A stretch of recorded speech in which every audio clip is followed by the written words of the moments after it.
చంద్రబాబు గారి నాయకత్వం, చంద్రబాబు గారి నాయకత్వం. జై బాలయ్య, జై జై బాలయ్య, జై బాలయ్య, జై జై బాలయ్య. పట్టుకుంటారా కింద పట్టుకుంటారా ఓకే మనకే విజయం అంతే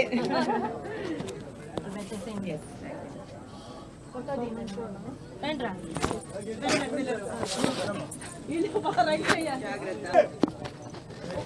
థ్యాంక్ యూ జై బాలయ్య, జై బాలయ్య, జై బాలయ్య, జై బాలయ్య, జై జై బాలయ్య.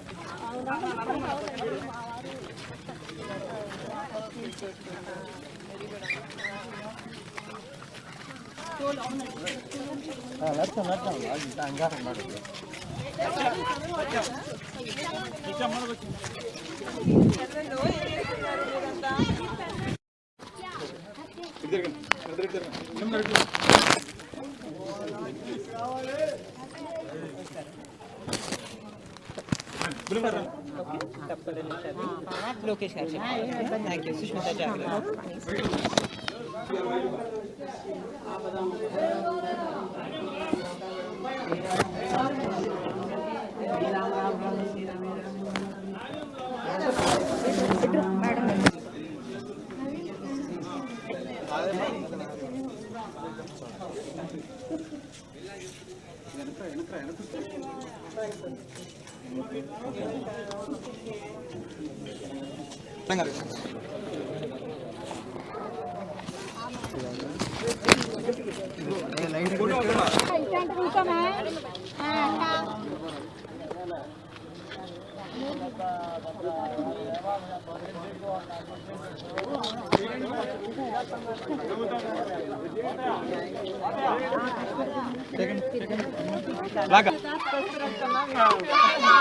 పాతకాడి నుంచి పట్టిన జెండా ఈ గూడు 83లో 83 అంటే 19లో వదిలిపెట్టేసా 24లో పట్టా.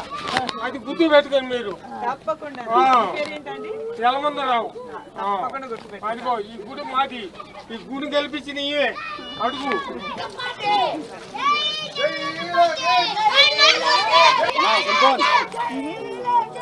ఆల్ ది బెస్ట్ బాగా చదువుకోండి ఓకే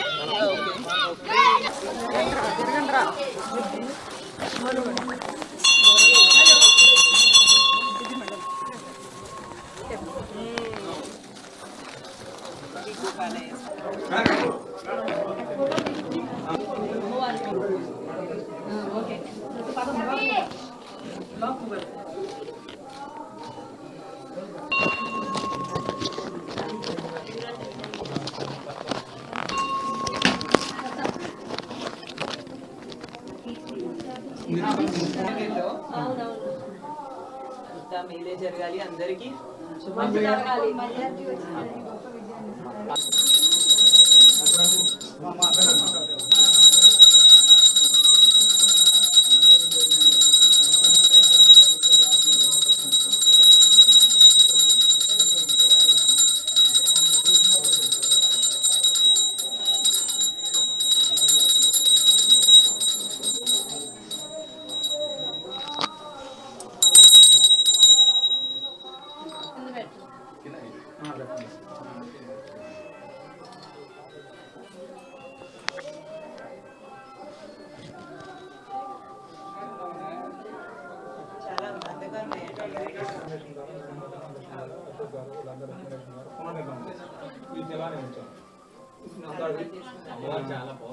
చాలా శక్తి కదా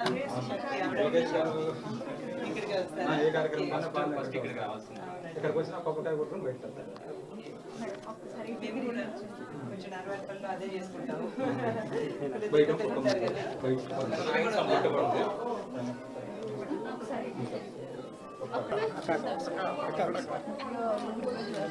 ఓకేనా?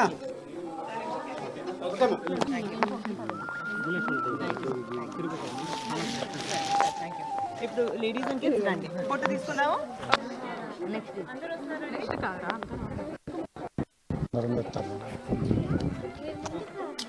All the best. Study well. Okay, బాగా చదువుకోండి. All the best. థాంక్యూ. తప్పకుండా.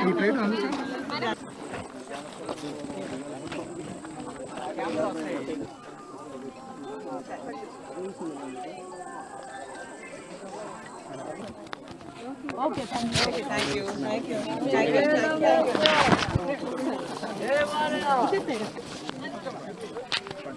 Thank you. Thank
صراط المستقيم صراط الذين أنعمت रहीम या करीम या गफूर या सत्तार या हन्नान या मन्नान या रब्बुल आलमीन या जल कुव्वतिल मतीन या रहीम मसाकीन या अकरम अकरमीन या अल्लाह हमारे गुनाहों को माफ फरमा, या अल्लाह हमारे खताओं को दरगुजर फरमा, या अल्लाह रात के अंधेरे में दिन के उजाले में जाने अनजाने गुनाहों को माफ फरमा, या अल्लाह नारा लोको साहब को इस मंदिर में अच्छे मेजॉरिटी से जीतने की तौफीक नसीब फरमा, या अल्लाह बेदीन को खत्म फरमा, या अल्लाह दीन को आम फरमा, या अल्लाह बातिल को खत्म फरमा, या अल्लाह हक से या अल्लाह बातिल को खत्म फरमा, या अल्लाह हक को जानिब फरमा, या अल्लाह बातिल को खत्म फरमा, या अल्लाह ब्राह्मण साहब को यहाँ आने से अल्लाह या अल्लाह इनको कबूल फरमा, या अल्लाह ब्राह्मण साहब को कबूल फरमा, या अल्लाह यहाँ के जितने भी लोग आए हैं या अल्लाह इन सबको दिन को मौत को जिहाद में मौत को कबूल फरमा, या अल्लाह रहम का करम का अपने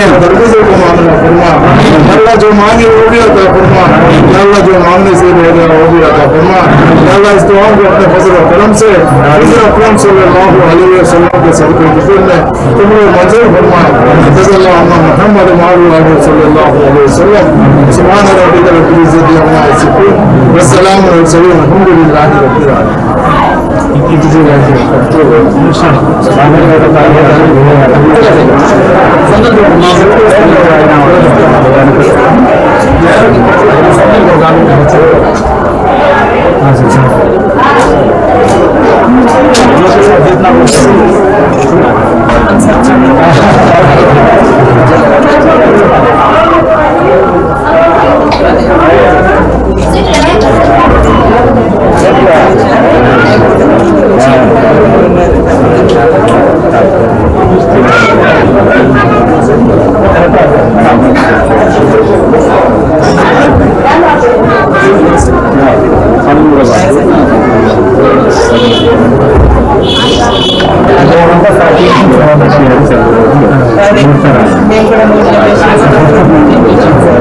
చాలా బాగా చేశారండి, నాకు చాలా సంతోషంగా అనిపిస్తుంది.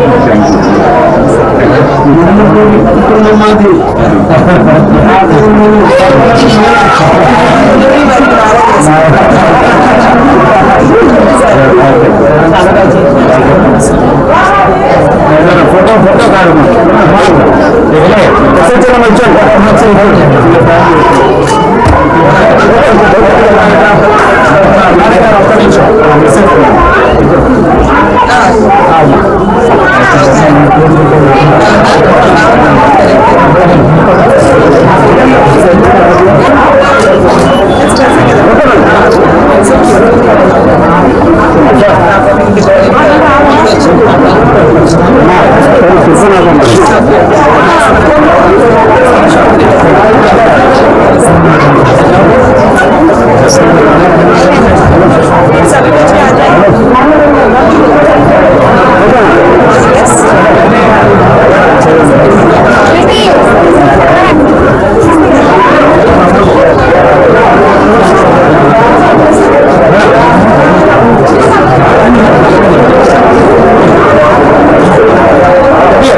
మంగళగిరిలో దాదాపు 200 ఎకరాలు మంగళగిరి నుంచి వచ్చిన వాళ్ళు అభివృద్ధి ఇవ్వడం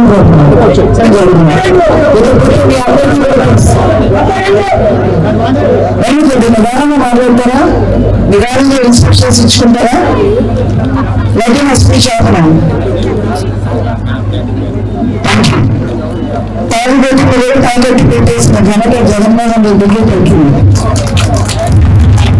జగన్ ఇప్పుడు అప్పు తీసుకున్నారు. అప్పుకి ఏం చేస్తారు? అతను చెప్పిన మాటేంటో, ఈ రాష్ట్రంలో ఉన్న మా వాళ్ళంతా సరైన మనుషులు కాదు, మగవాళ్ళు అందరూ తాగుబోతే ఒక్కొక్కరు 15 ఏళ్ల పాటు తాగుతారు. ఆ తర్వాత ఉంటారో పోతారో అది తర్వాత విషయం. సో ఒక్కొక్క వ్యక్తికి ఒక్కొక్క తలకాయకి 2,000 రూపాయలు నాకు ఆదాయం వస్తుంది. కాబట్టి నేను అసలు 15 ఏళ్ల పాటు తాగుబోతులందరినీ కూడా తాగట్టు పెట్టేసిన ఈయన చరిత్ర జగన్మోహన్ రెడ్డి. సరే అది పక్కన పెట్టండి. ఖైదీ మద్యం మీ అందరికీ కూడా తెలుసు. జనవరి మద్యం తాగితే ఆరోగ్యం 20 ఏళ్ళు ముందు చనిపోతారని కూడా తెలుసు. కాబట్టి అది తాగుతారు. సరే అది పక్కన పెట్టండి. దాని వెనక ఇంకో విషయం ఉంది. ఇక్కడ వచ్చిన వాళ్ళందరూ కూడా, ముఖ్యంగా మగవాళ్ళందరూ కూడా అన్నదమ్ములుగా భావించి నేను ఆ విషయం చెప్తున్నాను. ఎందుకంటే భర్తను ఇంట్లో పడుకోబెట్టి భార్య బయట తాళం వేసి వాళ్ళ అమ్మాయి ఆ భార్య ఇద్దరు కలిసి బయట పడుకునే పరిస్థితి మీకు అర్థమైందా? అర్థమైందా? చెప్పండి గట్టిగా. మీకేమైనా పంజాబీ డ్రెస్ కొనుక్కోవాలంటే కొనుక్కో, బొట్టు పిల్లలు కావాలంటే కొనుక్కో, బాజీ కావాలంటే కొనుక్కో. ఈ రోజు నేను కూలికి వెళ్తున్నా, నేను డబ్బులు ఇస్తానని చెప్తాను తండ్రి. కానీ రాత్రి అయితే మాత్రం ఆ ఖైదీ మద్యం తాగాక ఎదురుకుండా ఎవరున్నారో తెలియకుండా అసభ్యంగా ప్రవర్తించే పరిస్థితి ఉంది. ఇది జగన్మోహన్ రెడ్డికి నిజంగా ఆడవాళ్ళ మీద గౌరవం ఉంటే దాని బాధ ఏంటో అతన్ని తెలుస్తుంది. జగన్మోహన్ సంగతి మేమందరం స్టేట్ పార్టీ ఆఫీస్లో ఉంటాం కాబట్టి ఏవైతే పథకాలు రూపొందిస్తారో వాటి వెనుక ఏంటో అనేది కూడా నేను చెప్తాను. అంటే మీకు నా మనస్తత్వం పరిస్థితుల వల్ల ఆ భావం వెళ్ళలేదు. సమాజంలో అమ్మాయి ఒంటరిగా ఉంటే ప్రతి ఒక్కరు కూడా సరైన క్యారెక్టర్ లేని మగవాళ్ళు ఆ అమ్మాయి ఎంకరేజ్ చేస్తారు. ఆ అమ్మాయి గౌరవంగా బతికే పరిస్థితి ఉండదు. అదే మనం 5 లక్షలు ఇస్తే ఆ అమ్మాయి ఏదైనా ఒక వ్యాపారం చేసుకుంటుంది, తన కాళ్ళ మీద తను నిలబెడుతుంది, పిల్లల్ని పోషించుకుంటుంది అని చెప్పే గొప్ప మనసున్న నాయకుడు నారా చంద్రబాబు నాయుడు. 3,000 రూపాయలు ఇస్తున్నాం, మనం 3,000 రూపాయలు ఇస్తున్నామని చెప్పి సూపర్ సిక్స్ లో చెప్తామన్నాం. దాని అర్థం ఏంటి? ఉద్యోగం ఏమోళ్ళందరినీ మేము పోషిస్తామని అనేది కాదు. సో అని చెప్పారు. ఏంటంటే ఆ బాగా ఏంటి చెప్పండి లేకున్నారు అంటే ఆయన ఏం చెప్పారో తెలుసా? బీటెక్ అంతటి చదువుకున్న వాళ్ళు ఉద్యోగాలు లేక ఎంతో తల్లిదండ్రులు కూడా ఆధారపడతా ఉన్నారు. ఒక అప్లికేషన్ పెట్టుకోవాలన్నా, ఒక ఇంటర్వ్యూకి వెళ్ళాలన్నా కూడా వాళ్ళ చేతిలో డబ్బు ఉండదు. వాళ్ళు 5,000 రూపాయలు ఇవ్వండి, అప్లికేషన్ పెట్టుకుంటాను ఉద్యోగానికి, తక్కువకి ఇంటర్వ్యూ అవుతామని అడగాల్సిన పరిస్థితి వస్తుంది. అది అడగలేక ఆ యువకుడు అది అడగలేక ఇదేంటి ఇన్ని ఏళ్ళు వచ్చి నేను బీటెక్ అంతటి చదివి తల్లిదండ్రులు పోషించకపోగా వాళ్ళ బాధ్యతను చూసుకోకపోగా నేను వాళ్ళలో తిరిగి డబ్బులు అడగాల్సి వస్తుంది. ఎందుకు బ్రతుకున్నాను? చనిపోయిన యువకులు ఎంతో మంది ఉన్నారు. ఆ మాట నారా లోకేష్ గారు ఎవరో చెప్పారు. మనం ఇచ్చే డబ్బులు వాళ్ళ అప్లికేషన్స్ పెట్టుకుంటారు. పక్క ఊరికి వెళ్ళాలి అంటే వాళ్ళకి ఛార్జెస్ పనికొస్తాయి. అక్కడికి వెళ్ళి వాళ్ళ ఇంటికి ఎట్టితే ఒక సోడా అన్నా తాగుతారు, గౌరవంగా బతుకుతారు, తల్లిదండ్రులు చేయవచ్చు అడగకుండా ఉంటారు, అన్నింటి గురించి ఆత్మహత్య చేసుకోకుండా ఉంటారు. వాళ్ళ ఉద్యోగం వచ్చే వరకు మనం మినిమంగా సహాయపడాలి అని చెప్పి నారా లోకేష్ గారు చెప్పిన మాటలు ఈ రోజుకి నా చెవిలో మారు మోగిపోతా ఉన్నారు. ఇప్పుడు 2000 ఇవ్వచ్చు కదండి, మళ్ళీ 3000 చేశారు సూపర్ 6 లో అనేది. మనం సంపద సృష్టించడం మనకు తెలుసు. అభివృద్ధి ద్వారా మనం సంపద సృష్టిస్తాము. ఖచ్చితంగా ఇవన్నీ కూడా మనం ఇస్తాము అని చెప్పి చెప్పడం జరిగింది. అట్లాగే పెన్షన్ ఈ ఒక్క పథకం గురించి చెప్పి మనం వివరిస్తాం. ఇంకా ఉన్నాయి, మరి టైం అయిపోతుంది. ఇది ప్రాబ్లమ్స్ కావాలి ఏమంటే రేపిస్తాను ఏదో చచ్చిపోతారా అని అడిగేవాళ్ళు ఎంతోమంది ఉన్నారు. వాళ్ళకున్న అలా గౌరవాన్ని కూడా వాళ్ళు నిలబెట్టుకునే పరిస్థితి ఉంటుంది. ఇంట్లో కోడలు కానీ కూతురు కానీ గౌరవంగా చూస్తారు. ఎందుకంటే నేను పిల్లలు కాకుండా వాళ్ళు కూడా పడతారు కాబట్టి ఆ డబ్బులతో. అంటే అన్ని డబ్బుతో కలగాలి మనం ఏమి తరం ఏంటంటే ప్రేమ లేకుండా చేస్తారు, బంధాలు లేకుండా చేస్తారు. వాటన్నిటికీ ఫుల్ స్టాప్ పెట్టాలి అంటే 4000 ఖచ్చితంగా ఇచ్చి తీరాల్సిందే అని చెప్పి నారా చంద్రబాబు నాయుడు గారు నిర్ణయం తీసుకున్నారు. ఆ 4000 లేకపోతే ఈ జగన్మోహన్ రెడ్డి పెంచిన కరెంట్ ఛార్జీల వల్ల ఇంట్లో ముస్లింలు ఫ్యాన్ వేసుకున్నా ఏం తక్కువ ఉంది, ఆ బాబుకి ఏం తక్కువ. ఒక ముఖ్యమంత్రి కొడుకు ముఖ్యమంత్రి కొడుకు 175 నియోజకవర్గాల్లో ఎక్కడి సీటు కావాలన్నా అతనికి కేక్ వాక్. నేను ఇక్కడ నుంచుంటాను అంటే ఎదురు చెప్పేవాళ్ళు లేరు, మన నిజం మాట్లాడుతున్నాను. కానీ లాస్ట్ టైం ఇక్కడ నుంచున్నారు, పొరపాటున ఓడిపోయారు. అయినా సరే నేను ఇక్కడే ఉంటా, మన మండలికి ప్రజలే కావాలి, నేను చేనేతలతోనే ఉంటా, వాళ్ళ కష్టాలు నేను తీరుస్తా, వాళ్ళతో పాటే నేను ఉంటా, నేను ఇక్కడే ఉంటానంటూ 28 రకాల సర్వీసెస్ ఇచ్చి సేవా కార్యక్రమాలు చేస్తూ చేనేతలు అందరినీ ఆదుకుంటున్నారు. నాకు తెలుసు లోకేష్ గారు, మీ అందరికీ కూడా తెలుసు, నాకన్నా మీకే ఎక్కువ తెలుసు, కల్మషం లేని వ్యక్తి.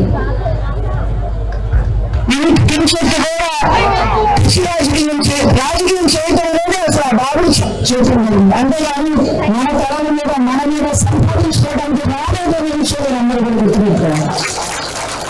చేతులైతే సహాయం చేస్తారు, లేదా సమస్య పరిష్కరిస్తారు, లేదా సమస్య పరిష్కారం. మీరు మంగళగిరి కాటన్ గురించి ఎవరు మాట్లాడుకోవట్లా, ఎక్స్పోర్ట్ ఇంపోర్ట్ బిజినెస్ గురించి ఎవరు మాట్లాడుకోవట్లా, మాస్టర్ బిజినెస్ గురించి ఎవరు మాట్లాడుకోవట్లా. ఓకే ఇక్కడ మంగళగిరి అంటే ఏంటంటే గంజాయిస్తారండి అంటున్నారు. నేను నిజంగా ప్రోగ్రామ్ కి నేను మేడం భువనేశ్వరి గారి ఇన్ఛార్జ్ గా ఉంది, 86 కాన్స్టిట్యూన్సీ కూడా మరి అందరూ అడుగుతున్నారు ఏంటంటే మేము మంగళగిరి ఇప్పుడు గంజాయి ఫేమస్ అయిపోయినాను లేదండి, అది ఒక్కసారి లోకేష్ గారు అని చెప్పి మీరు చెప్పడం జరిగింది. కాబట్టి ఇవన్నీ దృష్టిలో పెట్టుకుని ఖచ్చితంగా మీ ఒక్క నోటే కాదు, మీరు ఇప్పుడు ఎక్కడ గుళ్ళకైనా దానం చేయకుండా యువత ఒక దానంలాగా తయారైంది. ఇప్పుడు ఎంతో మంది తల్లిని కాపాడిన వాళ్ళు అవుతారు, యువతను కాపాడిన వాళ్ళు అవుతారు, మహిళలను కాపాడిన వాళ్ళు అవుతారు. మీరు అందరూ కూడా ప్రతి ఒక్కరూ కూడా దీన్ని సీరియస్ గా తీసుకోండి, విషయం సీరియస్ గా తీసుకోండి. మీరు బాగుంటే మనం బాగుంటాం. తీసుకొని ప్రతి మహిళ ఇక్కడ వారు పారిపోవడం కోసం, వారు బుద్ధి చెప్పడం కోసం నేను చెప్తున్నా. ఇంకోసారి ఎవరు నిలిచిపోవడం కూడా భయపడాలి. కాబట్టి గెలిపించాలంటే గెలిపించడం కాదు, 80,000 పోస్టులకి మెజారిటీ వచ్చేదానికి అందరూ కృషి చేయాలి. అలాగే చంద్రశేఖర్ గారిని కూడా గెలిపించాలని ఈ సందర్భంగా తెలియజేస్తూ నాకు ఈ అవకాశం ఇచ్చిన పెద్దలందరికీ నమస్కారాలు తెలియజేస్తూ నేను సభ తీసుకున్నాను. మీరు చాలా కళ్ళకు కట్టినట్టు చెప్పారు ఒక విషయాన్ని. అది విన్నాక కొంచెం యాక్చువల్లీ నా మనసు బెరగెక్కింది. అంటే ఇంత జరిగాక కూడా మనం ఇంకా చైతన్యపరిచి ఓట్ వేయాలని అడుగుతున్నాము. ఇలాంటి వీళ్ళు రెడీగా ఉండాలి.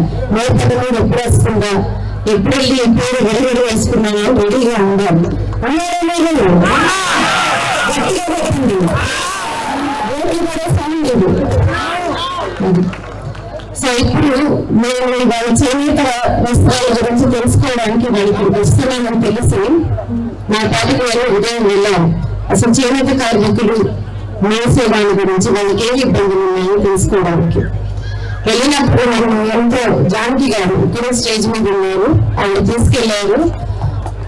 ఇవాళ మేము కట్టుకున్న చీరకు ఒక ప్రత్యేకత ఉంది. ఈ చీరని మమ్మల్ని గౌరవించడానికి మేము ఈ చీర కట్టుకొని వచ్చాము. నాకు ఈ చీర వీవర్శాలలో మన లోకేష్ గారు స్థాపించే వీవర్శాలలో నాకు బహుమతిగా ఇచ్చాడు. ఇవాళ ఉదయం ఇచ్చింది. ఇది చూసారా, వీళ్ళు దేవుడితో నన్ను సత్కరించారు వెళ్ళినప్పుడు స్వాగతం పడికి.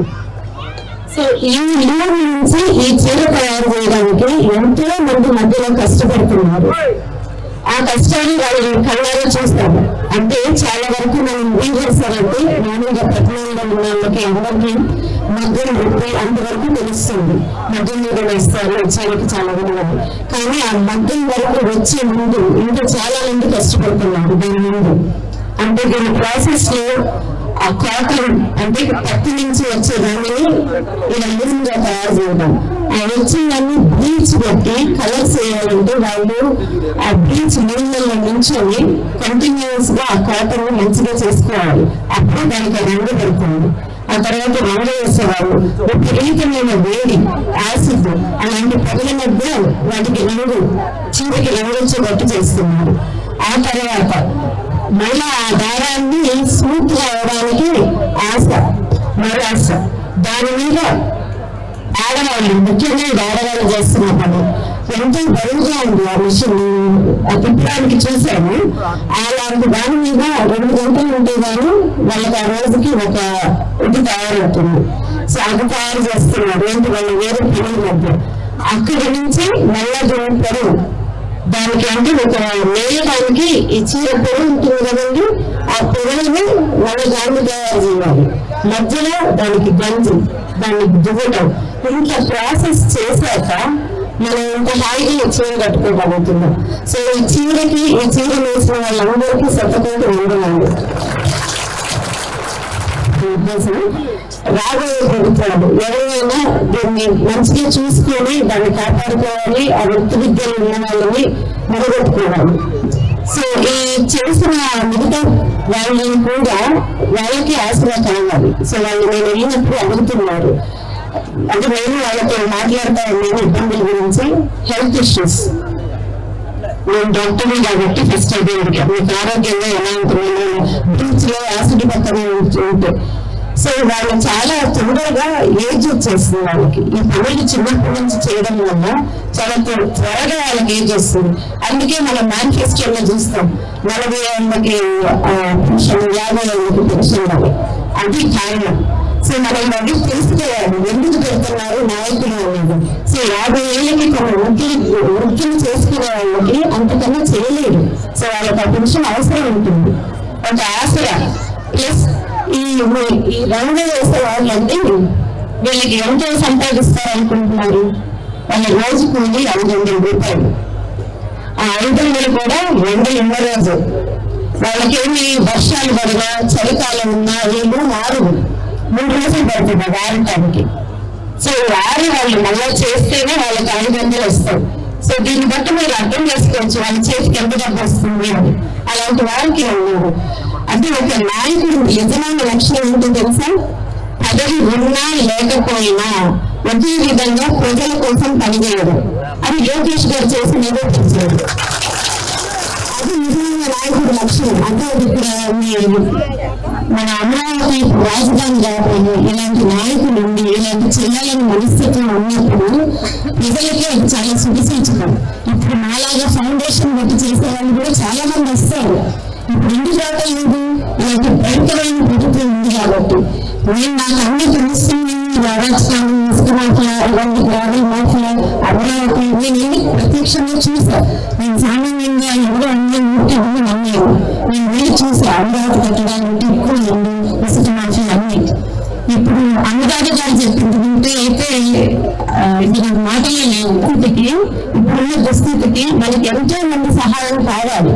సో మన నాయకులు కార్యకర్తలు ఎంతో త్యాగాలు చేసి సర్దుబాట్లు చేసుకుని ఈ కూటమి ప్రభుత్వాన్ని నిలబెట్టాడు. అంత తేలిక కాదండి. ఇంట్లోనే ఎన్నో మనం ఒకసారి తల్లికి పుట్టిన పిల్లల్ని కొట్టుకుంటాం. అలాంటిది పెద్ద పెద్ద పార్టీలు తగ్గి చేస్తున్నాయి అని అంటే మన ఆంధ్ర రాష్ట్రానికి అది వరంగా భావించాలి. ఆ ఛాన్స్ ని మీరు ఓట్ల రూపంలో మెజారిటీ లెక్క చూపించాలి. గెలిపించమని నేను అడగలేదు, మెజారిటీ. సో దానికి మోడీ గారు ఒక చిన్న క్లుప్తంగా చెప్పేశారు ఆ విషయాన్ని. మోడీ గారి భరోసా, బాబు గారి నేతృత్వం, పవన్ కళ్యాణ్ గారి వివేకం, ఈ మూడు కలిసిందే రాబోయే ప్రభుత్వం. ఇంకా అంతకన్నా గొప్ప ఏముంది? గత 3-4 రోజుల కిందట ఎంతో భరోసా ఇస్తున్నారు అమిత్ షా గారు కానీ మోడీ గారు కానీ మన ఆంధ్ర రాష్ట్రానికి వారు చేయబోయే అభివృద్ధి. అమరావతి రాజధాని, పోలవరం 2 సంవత్సరాల్లో కంప్లీట్ చేస్తాము, ఇక్కడ పోర్ట్స్ బిల్డ్ చేస్తాము, హైవేస్ బిల్డ్ చేస్తాము. ఈ ప్రభుత్వం ఉంటే అభివృద్ధి లేదు. అలాగే ఇప్పుడు మీరు చెప్పారు చూడండి, ఈ ఘోరాలు చేసిన నాయకులు ఆయన వాళ్ళ పిల్లలు చెప్పారు మోడీ గారు, ఈ ప్రభుత్వంలో ఇలాంటి పనులు చేసిన వాళ్ళని ఎన్డీఏ కూటమి వదిలిపెట్టదు అని. సో ఇంత భరోసా ఇచ్చాక మనం చేయాల్సిన చిన్న పని ఓట్లేయడం, మెజారిటీలు తెప్పటం. ఇక మీరు లోకల్ గా ఈ కులాల నుంచి వాళ్ళు నుంచున్నారు, వీళ్ళు నుంచున్నారు, ఎలా ఓటేయాలా, ఇలాంటి ఆలోచన, ఇలాంటి చిన్న ఆలోచన దయచేసి చేయమంటుంది. మన పిల్లల కోసం, మన భవిష్యత్తు కోసం మనం ఓటేసుకున్నాము. ఆ తర్వాత ఓటు వేయడంతో మీ బాధ్యత ముగిస్తుంది. తర్వాత ఇంకొక పెద్ద మహత్తర బాధ్యత, కార్యము మా మీద ఉంటుంది. అది మేము తప్పకుండా చేస్తాము, శక్తి వంచన లేకుండా కృషి చేస్తాము అని మీకు మాటిస్తున్నాము. ధన్యవాదాలు.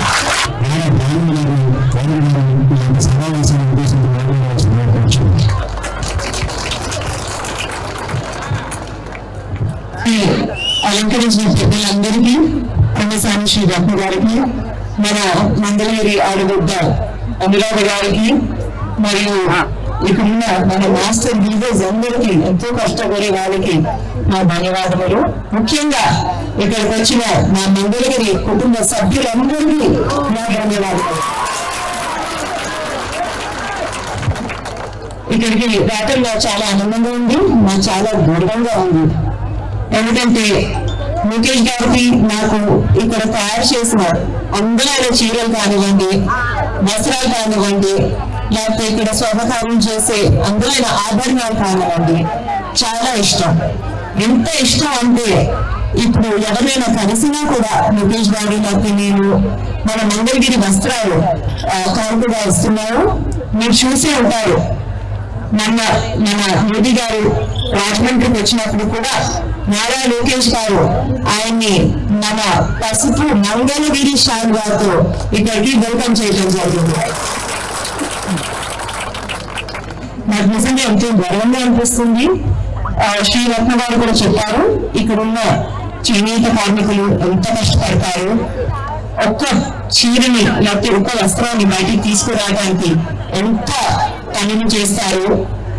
మగ్గంలోనే కాదు, వెనకాల డైయింగ్ కానివ్వండి, లేకపోతే ఈ పత్తి ప్రాసెస్ చేయడం కానివ్వండి, వీటన్నిటిలోకి ఎంతో శ్రమ అవుతుంది. మన చీరలు ఎంతో అందంగా ఉంటాయి. నేను చిన్నప్పుడు అమ్మగారిని మన మంగళగిరి చీరల్ని వేసుకోవడం చూసాను. కానీ మనకు తెలిసిన విషయమే, మన చీరల పాపులారిటీ తగ్గుతూ పోతుంది. గత 5 సంవత్సరాలుగా చూస్తూ ఉంటే మన చేనేత కార్మికులు, స్వర్ణకారులు ఎన్నో కష్టాలు ఉన్నారు, పేదరికంలో ఉన్నారు. నేను ఎన్నో మగ్గాలకు వెళ్ళడం జరిగిందండి. గత కొద్ది నెలలుగా చాలా మంది కార్మికులతో మాట్లాడాను. వాళ్ళు చెప్పింది ఒకటే, మా బాధలు చెప్పుకోవాలన్నా ఎవరు లేరు, స్టేబుల్ గా లీడర్స్, సొంతగా లీడర్స్ ఎవరు లేరు. వస్తారు పోతారు, ఎవరు కొత్త ఆయన వస్తారు, కొత్త ఆవిడ వస్తారు, ఎవరితో చెప్పుకోవాలో అర్థం కావట్లేదు.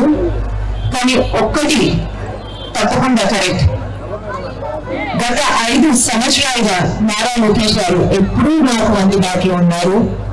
ఎప్పుడు నా బాధల గురించి తెలుసుకుని ఎంతో కష్టపడ్డారనేది అది విని నాకు ఎంతో ఆనందంగా అనిపించింది. ఆభరణాన్ని మనం చాలా ఎఫెక్టివ్ గా మార్కెటింగ్ చేసుకోవాలి, కంపెనీస్ తో మన ఒప్పందాలు పెట్టుకోవాలి.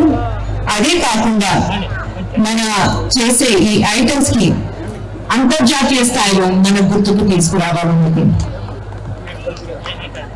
దీనికి కమిట్మెంట్ ఎంత పెద్దదంటే నాకంతా అర్థమైంది. దీని మీద GST భారం అనేది చాలా పెద్ద భారం.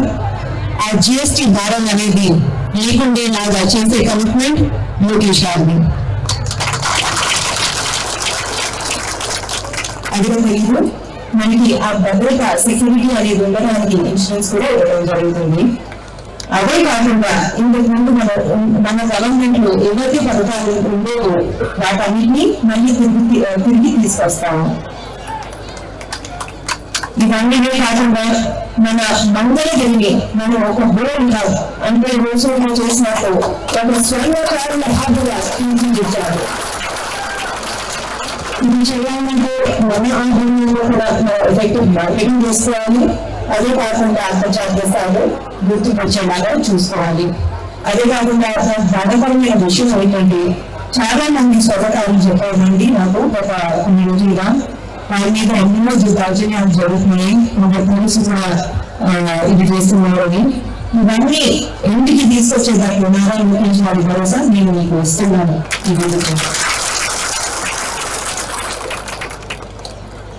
సహకారం లేకపోయినా తన సొంత నిధులతో చాలా కృషి చేసి ఎన్నో ప్రోగ్రామ్స్ చేస్తున్నారు. అది స్త్రీ శక్తి ప్రోగ్రామ్ కానివ్వండి, మనలో చాలా మంది ఉన్నారు ఇక్కడ ఎవరైతే బాగుపడారో చేతులు పైకెత్తండి. చూడండి ఎంతో మంది మనలో బాగుపడారు స్త్రీ శక్తి ద్వారా. అదే కాకుండా తూర్పుని ఇవ్వడం జరిగింది, కుంకుమ బాబుగారికి కానుకలు ఇవ్వడం జరిగింది. ఇప్పుడే చెప్పాను స్వర్ణకారుల సంక్షేమం అనేది లక్ష్మీ నరసింహ స్వామి స్వర్ణకారుల సంక్షేమ సంఘాన్ని ఏర్పాటు చేయడం జరిగింది. ఇదే కాకుండా ఉచిత వైద్య సేవలు అందించడం జరిగింది, అండర్ 19 జరిగింది. ఇలా చెప్పుకుంటే ఎన్నో కార్యక్రమాలు ఉన్నాయి ఏదైతే నారా లోకేష్ గారు చేయడం జరిగిందో. ఆయన ఆశయం ఏంటంటే మన మంగళగిరిని ఒక నంబర్ 1 నియోజకవర్గంగా మనం తీర్చిదిద్దామని. ఈ ఆశయంలో మన స్వర్ణకారుల సంక్షేమం అనేది, అదే కాకుండా చేనేతల సంక్షేమం అనేది చాలా కీలకమైన పాత్ర పోషిస్తుంది. ఎందుకంటే మనది రాజధాని అనే చోట అని నిరూపించుకోవాలి. ఇక్కడ డ్రైనేజ్ అనేది మనం దీనికి పరిష్కారం కావాలి. అదే కాకుండా రోడ్డు బాధ్యులని ఎంతో మంది మహిళలు పిల్లలు చెప్పడం జరిగింది. ఈ రెండోనే కాకుండా ఇక్కడ వాటర్ ప్రాబ్లం అనేది చాలా చాలా పెద్ద ప్రాబ్లం. ఇప్పుడు మన హాస్పిటల్స్ గురించి ఆలోచిస్తే భారతదేశంలోనే అన్నిటికన్నా పెద్ద పేరు ఎయిమ్స్ అనే హాస్పిటల్. నారా చంద్రబాబు నాయుడు గారు ఎంత కష్టపడి ఎయిమ్స్ హాస్పిటల్ ఇక్కడ తీసుకొస్తే ఎయిమ్స్ హాస్పిటల్లో కూడా కనీసం మంచి నీళ్ళ సౌకర్యం లేదండి. చాలా బాధాకరమైన విషయం అది. ఇవన్నీ కాకుండా ఎన్నో పనులు మనం చేసుకోవాలి. మహిళల సంక్షేమం అనేది చాలా మంది మహిళలు చూస్తున్నాం, అది చాలా ముఖ్యం. విద్య అనేది చాలా ముఖ్యం. అదే కాకుండా మనం జాబ్స్ తీసుకురావాలి, పరిశ్రమలు తీసుకురావాలి. సో తప్పకుండా రాబోయే ఎలక్షన్ లో మీరందరూ మేనిఫెస్టో చూశారు. మేనిఫెస్టో ఎంత గొప్పదో మీరందరూ చూశారు. అనురాధ గారు కూడా మనందరికీ చెప్పడం జరిగింది. సో తప్పకుండా మన మంగళగిరి ఫ్యూచర్ కోసం, అభివృద్ధి కోసం మీరు చాలా జాగ్రత్త ఆలోచించి ఓటేయాలి. అదే కాకుండా మన భవిష్యత్ తరాలు బాగుపడాలంటే మీరు మన టీడీపీ, జనసేన మరియు బీజేపీ కూటమికి తప్పకుండా ఓటు వేయించాలి. ఇక్కడ మన నారా లోకేష్ గారిని ఇంత కష్టపడి ఇంత కమిటెడ్ గా పనిచేసిన నారా లోకేష్ గారిని భారీ మెజారిటీతో గెలిపించడమే కాకుండా అక్కడ మన పార్లమెంట్ సభ్యుడిగా కొనసాగి చంద్రశేఖర్ గారిని కూడా భారీ మెజారిటీతో గెలిపించాలి. ఇది చాలా చాలా ముఖ్యమైన విషయం. ఎందుకంటే మనది రాజధాని ఏరియా, ఎంతో చేసుకోవాలి. మనం ఇంత డెవలప్మెంట్ చేసుకోవాలంటే మనకి సెంటర్ లో కూడా ఒక వాయిస్ ఉండాలి, ఒక గళం అనేది ఉండాలి. అందుకే ఇది చాలా చాలా ముఖ్యమైన విషయం. 2 ఓట్లు సైకిల్ గుర్తుకి వేసి తప్పకుండా మన ఆంధ్ర రాష్ట్ర ఫ్యూచర్ అనేది మనం సెక్యూర్ చేసుకోవాలి, మనందరూ బాగుపడేలా చేసుకోవాలి. ఇందులో తప్పకుండా మీ సపోర్ట్ ఉంటుంది, మీ సహకారం ఉంటుందండి అని నమ్మకం నేను తెలుపుకుంటూ మరొకసారి నన్ను ఇక్కడ ఇన్వైట్ చేసినందుకు మీ అందరికీ ధన్యవాదాలు తెలుపుకుంటున్నాను.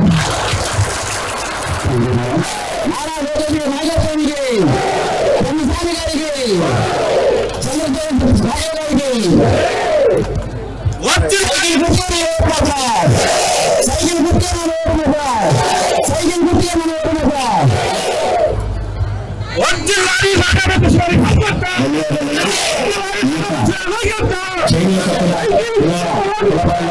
సమావేశాలు పూర్తి చేసినటువంటి అతిథుల నాయకులు అందరికీ కూడా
Blessings.